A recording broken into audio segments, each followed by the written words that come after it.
Hey guys, what is going on? Welcome back to another G Crypto video. Been a minute, missed last week because I had a lot of stuff going on, but getting pulled in a lot of different directions at work, doing all the things, but wanted to come back to you guys today because it's been about 2 weeks, I think, since the meta shifted, since the Mortal expansion, or the Mortal Judgement expansions dropped rather, and we've seen how it's kind of shooken up the meta, the balance patch notes came through, and I'm confident in saying I was fucking right.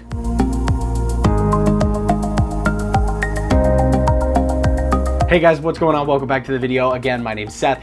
Before we get started, do the stuff right. Like, subscribe, hit the notification bell if you're enjoying the content. If you like what I do here on the channel, be sure to do that. It helps out tremendously. But as I was saying, I was right. A couple of weeks ago, I did my videos on the Mortal Judgement expansion. I had some predictions about how I thought it was going to shake up the meta, and one of the things that I mentioned was that I thought death and deception were actually going to be sort of come to the forefront as part of the meta, especially at the mythic level. Someone asked me recently for my predictions as to how things are going to change with the Mortal Judgement expansion. I personally think that we're going to see death come back, as well as deception sort of inch its way further up in the meta. I saw a lot of cards that were emphasizing sleep and control from the deception standpoint, a lot of different domains and things like that, a lot of new cards, and I also kind of, with the Anubians and everything that was happening with death, I predicted, like I said, that death, we were going to see kind of, that death meta come back, and it has held true up until this point. If we look at the top 2 decks in the mythic meta right now, you'll see right there at the top Anubian, or rather heirloom death, which is using Anubians and Pharaoh's heirlooms, as well as deception sleep. Now, does this mean I'm a great player? Absolutely not. Probably just got lucky, to be perfectly honest, but I found it pretty exciting that the meta has changed, that we see light and magic kind of get knocked off their perches as two. I mean, those are both, of course, still very viable in the meta, and it seems like the developers are getting closer to what we would consider a balanced game. I mean, of course, there's always going to be, every time there's a new change, the meta is going to shift, right? We're going to see different things, but I think it's been interesting to see so far, and so I wanted to make today's video about, first of all, just to gloat about how I was right, but also to show you how my death deck, which has always been one of my better decks, has changed in light of the Mortal Judgement expansion. So we're going to go ahead and jump on in, and I will show you what my deck is looking like these days. Alright guys, so here we are in gut decks. As you can see, my rank is not doing so hot right now. I've been getting my ass absolutely handed to me.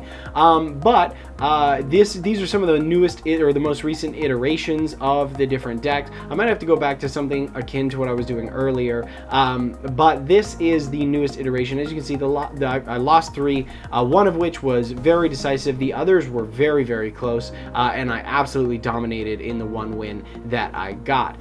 But here is the deck. As you can see, like I said, still working out the kinks over here. That's fine. I'm not worried about it.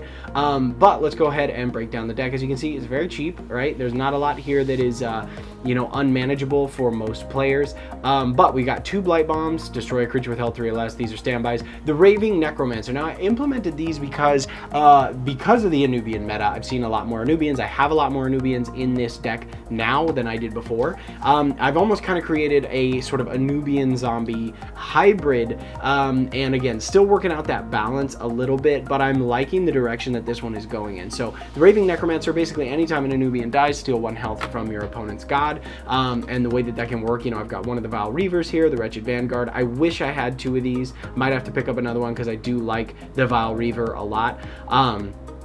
The Wretched Vanguard, got 2 Curses of Greeds, which I almost always empower to get those extra Pharaoh's heirlooms. The Infernal Foot Soldier, again, I might swap these out for something else, maybe an Anubian, but I always like just being able to inflict burn on an enemy creature. I've got 2 of these Pact Fiends, because just a 2 mana cost for a 6/1 creature. I mean, even if I get 1 turn out of one of these, I think it's worth it. It does deal 2 damage to my god, but I really enjoy having these guys, and if I'm fighting magic that can target me specifically, of course it's gonna get demolished right away. But if I'm fighting something like nature, war, light, nature, with Selena's Mark, they can get it off the field, but war, light, a lot of these cards don't really have an answer to this, at least not right away. And so like I said, I can maybe get a turn or two out of it and get a lot of damage, a lot of face damage. I still got my cursed obelisks here. Again, until I find a replacement for this is going to stick around. And then I've got two Hand of the Abyss. Now this is interesting because it as a roar, it lets me summon a random 1 mana Anubian from my void, which usually will get me this Val Reaver or this Wretched Vanguard, which I like a lot. And then also if I empower 1, I get to add, once again, that Pharaoh's Heirloom. So, you know, I've got 2 of these, that's 2 Pharaoh's Heirlooms, and for empower 1, that's a pretty good deal. I implemented this Mutual Hatred just because it's a relatively cheap just destroy card. Of course, I do take the creature's health in damage, but sometimes it's worth it to get a creature off the board. I've got the Necroceptor still, you know, it's awesome card. Helps me get those zombies out there and just, you know, for cannon fodder or whatever. I've got the Famished Ghoul because this deck, it has a lot of death going on in it, right? Between the zombies, between all of the Anubians, my Val Reavers and stuff like that. So I get to just draw additional cards, which I like a lot.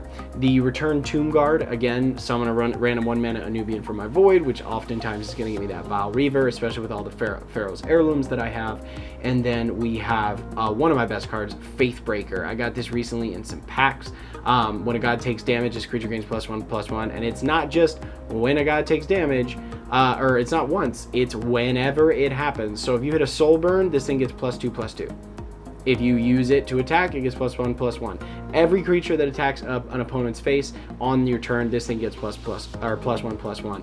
I just had a match that I won where I dominated the one I was talking about earlier. This thing was at 12-9, I think, something crazy like that. It's incredible. And it was almost dead. It was down at 1 health, but that's how quick it can get out of hand and stack with this. I mean, I wish I had 2 of these. It's the only thing I could say about it. Ray Disintegration, great board wipe card, or great removal. The Triage Necromancer, once again, a random 1 mana creature. A lot of times it's going to be one of those Anubians, maybe a Val Reaver, maybe a zombie, but just having this in the deck, constantly fielding creatures is good. Land of the Dead, up to 6 1 mana Anubians. I can get a bunch of Val Reavers out and just, you know, wipe the board basically. This is almost in a way an effective board wipe card, because if between my Pharaoh's Heirlooms and my Val Reaver and, you know, my Raving Necromancer, I can get enough, you know, if I use this and I get one Raving Necromancer out, or even 2, and then 4 Val Reavers, you know, that's 8 damage that I can deal across, plus an additional 8 damage that I can do to my opponent's god. Finally, at 7 mana, I've got Cerberus Styxhound. This guy here, I mean, just at the end of the turn, destroy an enemy creature with 3 health or less. It's such a good card.